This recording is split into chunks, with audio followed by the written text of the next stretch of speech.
Hey there, how's it going? It's Freddy here. This one is gonna be really short.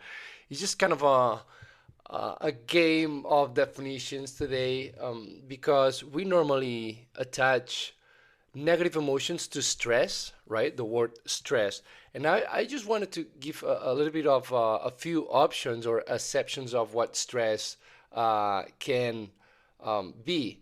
And for instance, like stress is defined as a state of worry or mental tension caused by a difficult situation, right?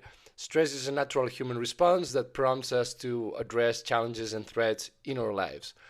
But if you think about it, right, this might not only be related to negative emotions. It's related to mental tension, right, and worry. But that's not really negative, right? It's very different from one of the options of stress, which is distress. Distress is suffering, misery, agony. It means that the state of being in great trouble. And distress implies an external and usual temporary cause of great physical or mental strain and stress. And and that's a negative part of stress, right? And sometimes it might be psychosomatic as well. Like basically, that means that if we are under a negative type of stress, which is distress, we can harm ourselves, even like permanently if we don't really correct course on that. And that's normally what we understand when we say, "Oh, I'm very stressed," right? But we're talking really about distress. And a new definition that is related, but it's really interesting, and I'm sure not many of us have heard before. That's called e-stress, and that's E-U-S-T-R-E-S-S, e-stress. Stress is basically the positive form of stress having a beneficial effect on health, motivation, performance, and emotional well being. That, if you think about it, right, it's when someone, let's imagine an athlete during a competition, they're like elite athletes or even amateurs, right? Under competition, they're under stress, but it's a good stress. Like they like the competition. They're not bored for sure. They really like they are empowered by competition, and sometimes when they train as well, they've suffered through stress, but it's a good positive stress because they are reinforced after the fact, right? So this is something that we need to understand, that not all stress is bad. Actually, the e-stress is really good. It's good for us.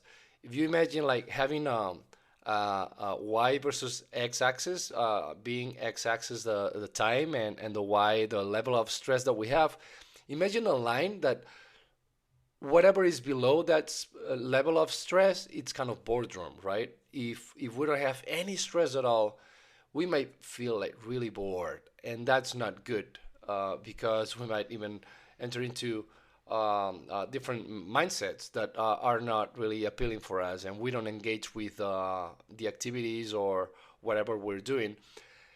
Then whatever is above a line that causes distress, that's a bad thing, right? It kind of paralyzes us, and it creates something that it's really negative for our health. So we need to avoid these two extremes. But what's in between those, like above boredom, right? So there's some stress and some pressure, but below the stress, that's a nice area where we want to be.